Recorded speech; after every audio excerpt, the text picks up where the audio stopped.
अच्छा टॉपिक है। टॉपिक का नेम है हाइट एंड डिस्टेंस। टॉपिक का नाम क्या है?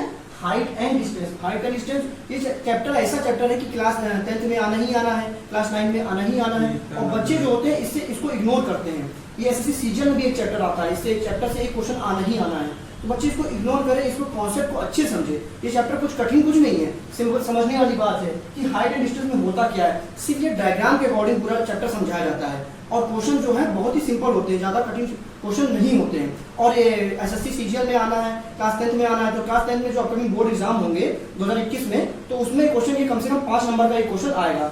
और ट्रिग्नोमेट्री का जो मैंने अभी आपको पढ़ाया था, वो जो first second third part trigonometry पढ़ाया था, तो उसमें ज़्यादा कुछ नहीं था, मगर हाइट एंड डिस्टेंस उससे ही रिलेटेड है। इसके लिए सबसे पहले हाइट और डिस्टेंस चैप्टर सीखने के लिए सबसे पहले आपको क्या करना पड़ेगा? ट्रिग्नोमेट्री रेशियो आने चाहिए। दोस्तों क्या आने चाहिए? Trigonometry ratio. तो ट्रिग्नोमेट्री रेशियो तो आपने सब लोगों ने पढ़ ही लिए होंगे, हाँ वो भी मैं आपको बताऊंगा ट्रिग्नोमेट्री रेशियो कैसे लर्न करे जाते हैं। सबसे पहले क्या हाइट एंड डिस्टेंस जो टॉपिक है आज मैं आपको शुरू करता हूँ। What is height and distance? सबसे पहले क्या है? Height and distance measure without actually measuring. मतलब हाइट मतलब क्या होता है? हाइट मतलब होता है लंबाई। क्या होता है हाइट मतलब? लंबाई। और डिस्टेंस मतलब होता है दूरी। लंबाई और दूरी हम क्या करते हैं? बिना एक्चुअल मेजरिंग से हम निकालते हैं, मेजर विदाउट एक्चुअल मेजरिंग। इसमें जो इसकी दूरी और लंबाई आती है, ये क्या होती है? एक्चुअल पोजीशन पे नहीं आती है, एक्चुअल नहीं आती है। तो हम लोग पहुंच गए थे height and distance measure without actually measuring. अब क्या है? 2 पार्ट्स। इसके 2 पार्ट होते हैं। कितने पार्ट होते हैं? 2 पार्ट होते हैं। एक होता है एंगल ऑफ एलिवेशन और एक होता है एंगल ऑफ डिप्रेशन। हम एंगल ऑफ एलिवेशन को क्या बोलते हैं? एंगल को एलिवेशन को हम लोग बोलते हैं ऊंचाई का कोण। क्या बोलते हैं? ऊंचाई का कोण। इसको ये भी बोलते हैं और इसको ये बोलते हैं उन्नयन कोण। क्या बोलते हैं? उन्नयन कोण। दूसरा क्या है? Angle of depression. क्या है? Angle of depression. इसको क्या बोलते हैं? अवनमन कोण। क्या बोलते हैं? अवनमन कोण। अब क्या है टॉपिक? Angle of elevation. इसको हम क्या करें? आपको डिफिनेशन बताएंगे, छोटी सी शॉर्ट डिफिनेशन, ज्यादा बड़ी डिफिनेशन नहीं है। Angle of elevation, the angle formed by the line of sight and the horizontal plane for an object above the horizontal। ये डिफिनेशन थी। क्या थी? The angle formed by the line of sight and the horizontal plane for an object above the horizontal।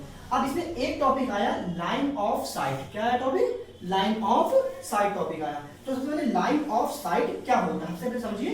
अभी मैं इसको बताऊंगा आपको। Angle of elevation का पूरा मतलब है, हम आपको डायग्राम के अकॉर्डिंग पूरा समझा देंगे एंगल ऑफ एलिवेशन कैसे बनता है, उसमें लाइन ऑफ साइट क्या होती है। मगर सबसे पहले आपकी डिफिनेशन थी, तो आप इसको नोट डाउन भी कर सकते हैं। नोट डाउन सिंपल डिफिनेशन है, आप नोट डाउन कर सकते हैं।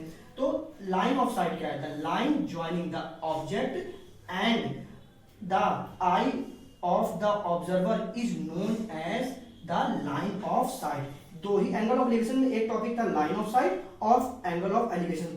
सपोज अब ध्यान देना, हम लोग डायग्राम से स्टार्ट करने जा रहे हैं। ओके देखिए,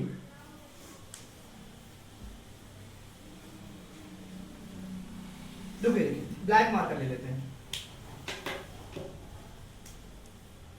देखिए दोस्तों, the line joining the object and the eye of the observer is known as the line of sight. क्या होता है लाइन ऑफ साइट? मतलब किसी ऑब्जेक्ट को देखने के लिए, क्या है?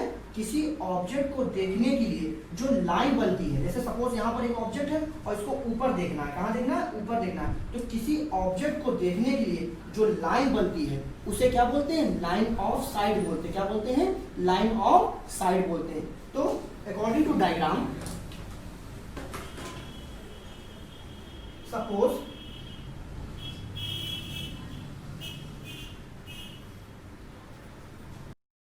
अब क्या है diagram?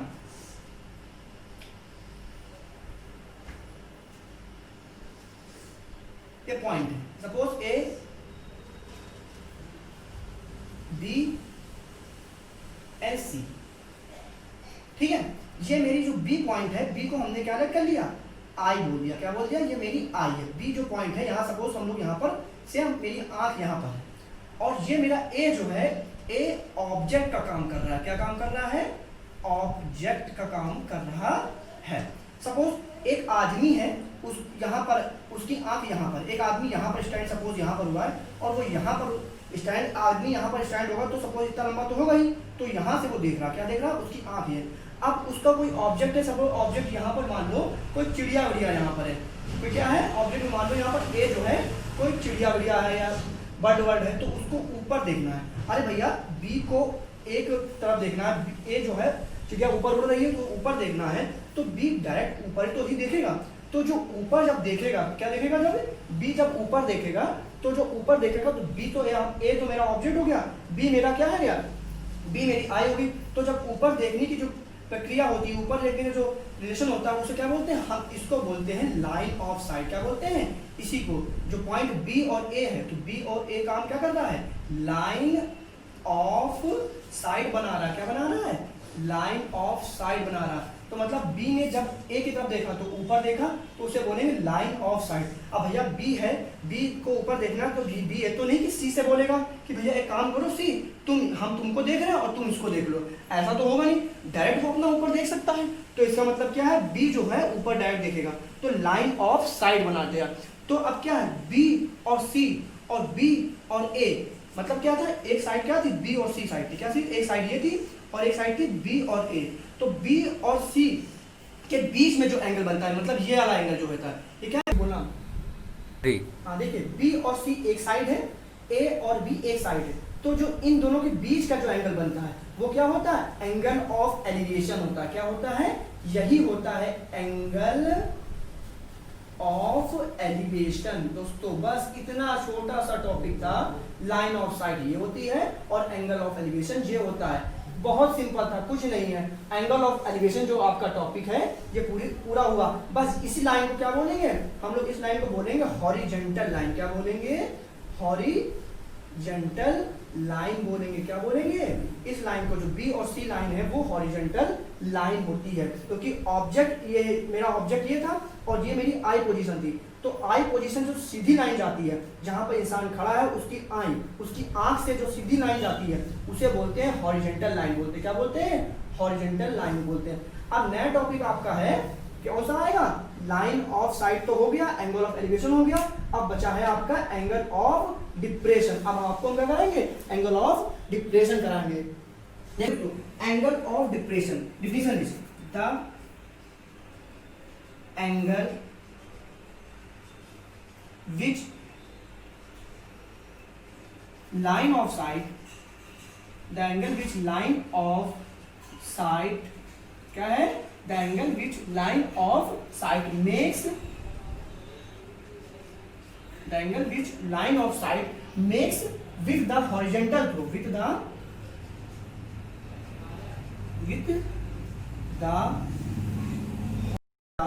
horizontal throw, with the horizontal through the observer height। क्या है, observer height is known as angle of depression। Angle of depression. देखिए दोस्तों, the angle which line of sight makes with the horizontal through the observer height is known as the angle of depression. क्या बोलते हैं, the angle of depression. अब क्या है, observer की आई को देखना है, ऑब्जर्वर आई, ऑब्जर्वर हाइट नहीं, ऑब्जर्वर की क्या था, ऑब्जर्वर आई, ई वाई ई। यहां पर जो है क्या लिखना है आपको, ऑब्जर्वर आई लिखना है, ऑब्जर्वर आई। फिर देखिए, the angle which line of sight makes with the horizontal through the observer eye is known as angle of depression. अब ये जो एंगल ऑफ डिप्रेशन था, इसमें क्या है, आपको लाइन ऑफ साइट एक टॉपिक आया है और क्या है, ऑब्जर्वर आई। तो यही जो दो वर्ड आए हैं मोस्ट इंपॉर्टेंट वर्ड है। अब आपको मैं डायग्राम के अकॉर्डिंग समझाऊंगा। ओके, देखिएगा,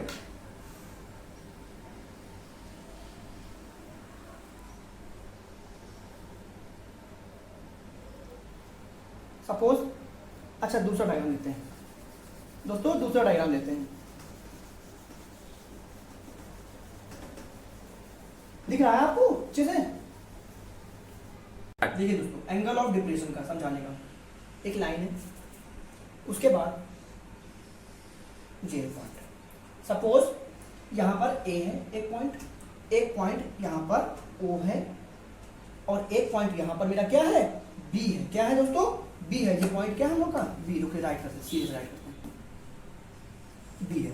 ओ जो है मेरा क्या काम कर रहा है? ये मेरा आई का काम कर रहा है। क्या काम कर रहा है दोस्तों? ये मेरा आई का काम कर रहा है। तो जो ये आई का काम कर रहा है और मेरे पास क्या है? ये जो है, अब ऐसा ये ओ है और यहाँ बी जो है मेरे पास, बी क्या है? मेरा ऑब्जेक्ट है। क्या है मेरा? बी मेरा ऑब्जेक्ट है और ये बी जो है ऑब्जेक्ट है।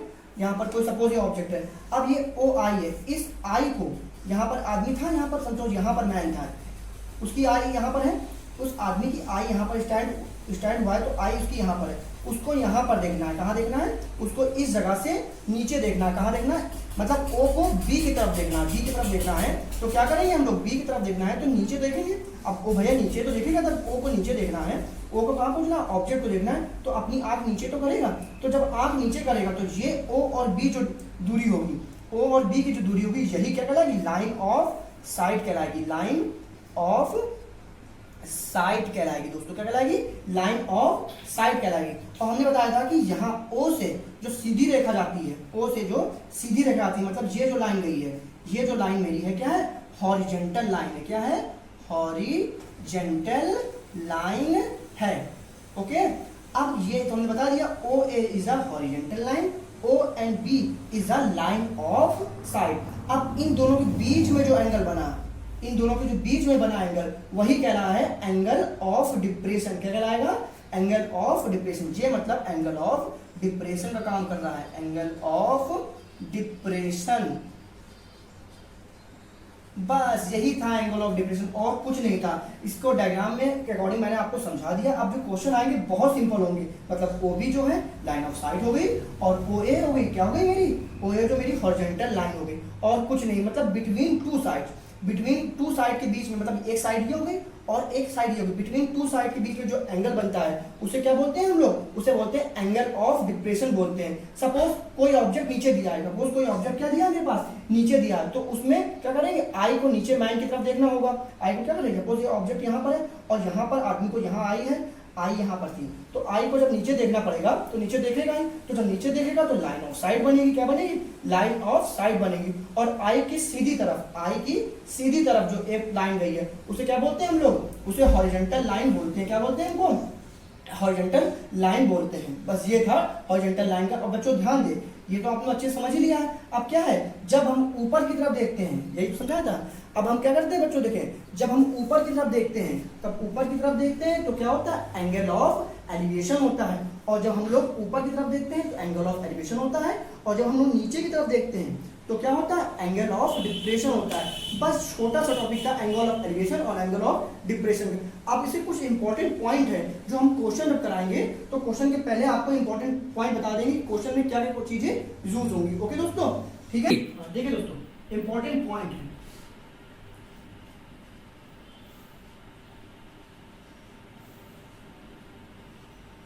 इंपॉर्टेंट पॉइंट देखिए, पहला इंपॉर्टेंट पॉइंट है क्वेश्चन के लिए है, मोस्ट इंपॉर्टेंट पॉइंट है, क्योंकि इसको अगर पढ़ लेंगे तो क्वेश्चन के जो कॉन्सेप्ट होंगे बीच बीच में पूछे जाएंगे, तो उसमें क्वेश्चन आप लगाएंगे तो उसमें इंपॉर्टेंट पॉइंट का काम जरूर होगा। तो सबसे पहले आपको क्या करना है? ये करना है, इंपॉर्टेंट पॉइंट समझना है। The angle of elevation, the angle of elevation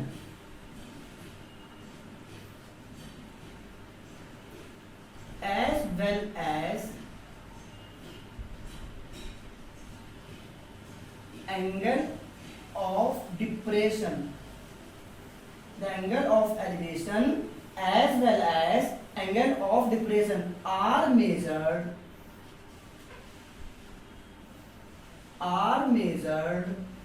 with दोस्तों the angle of elevation as well as angle of depression are measured with reference to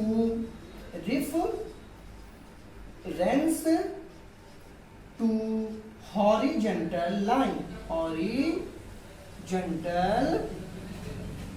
line, ये सिंपल सा पॉइंट था, ध्यान देना। The angle of elevation as well as angle of depression are measured with reference to horizontal line. इसका मतलब ये हो कि हमेशा एंगल ऑफ एलिवेशन और एंगल ऑफ डिप्रेशन हमेशा हॉरिजॉन्टल लाइन के रिस्पेक्ट में ही क्या करते हैं, मेजर किए जाते हैं। इसका मतलब क्या हुआ कि एंगल ऑफ एलिवेशन और साथ ही साथ एंगल ऑफ डिप्रेशन ये हॉरिजॉन्टल लाइन के रिस्पेक्ट में, हॉरिजॉन्टल लाइन के रिस्पेक्ट में ही मेजर किए जाते हैं। सेकंड पॉइंट देखिए, the height of the observer, the height of the observer, the height of क्या लिखा है, the height of the observer is neglected, is neglected, is neglected, the height of the observer is neglected if it is not given to the problem, if it is not given in problem,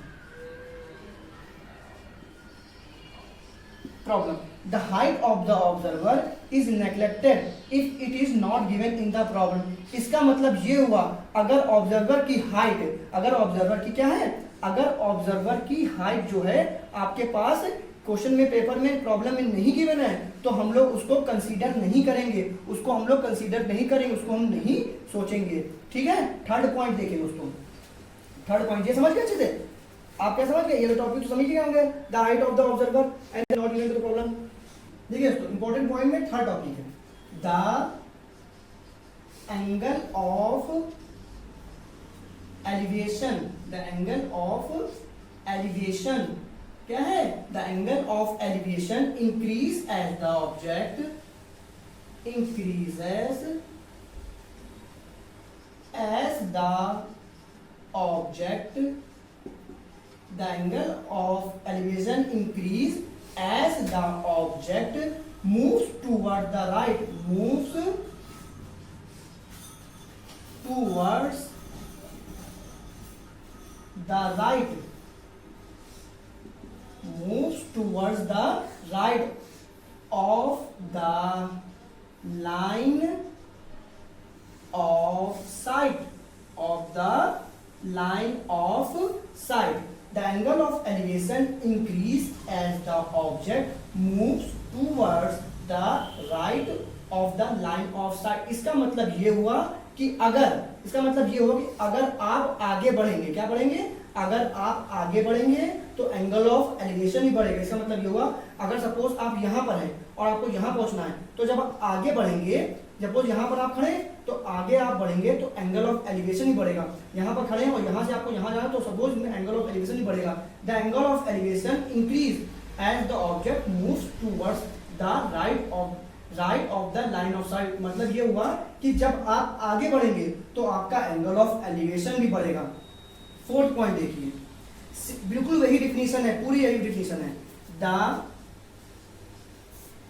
angle of elevation, the angle of elevation increase, क्या है दोस्तों, पूरी definition है, the angle of elevation increase as the angle of elevation की जगह बस क्या लिखना है आपको, एंगल ऑफ डिप्रेशन लिखना है। क्या लिखना है, एंगल ऑफ डिप्रेशन लिखना है। The angle of elevation, angle of depression increase as the object moves towards the right of the line of sight। क्या था, the angle of depression increase as the object moves towards the right of the line of sight। इसका मतलब ये हुआ कि अगर आप आगे बढ़ेंगे लाइन ऑफ साइट की तरफ, अगर आप क्या बढ़ेंगे लाइन ऑफ साइट की तरफ, लाइन ऑफ साइट की तरफ आगे बढ़ेंगे तो आपका एंगल ऑफ डिप्रेशन भी बढ़ेगा। क्या बढ़ेगा आपका, एंगल ऑफ डिप्रेशन बढ़ेगा। दोस्तों बस इतना ही टॉपिक था, चैप्टर कंप्लीट हो गया। ओके दोस्तों, देखिए दोस्तों आज के लिए सिर्फ इतना ही। अगर आपको मेरी वीडियो अच्छी लगी हो please like share and subscribe. Thank you. Okay.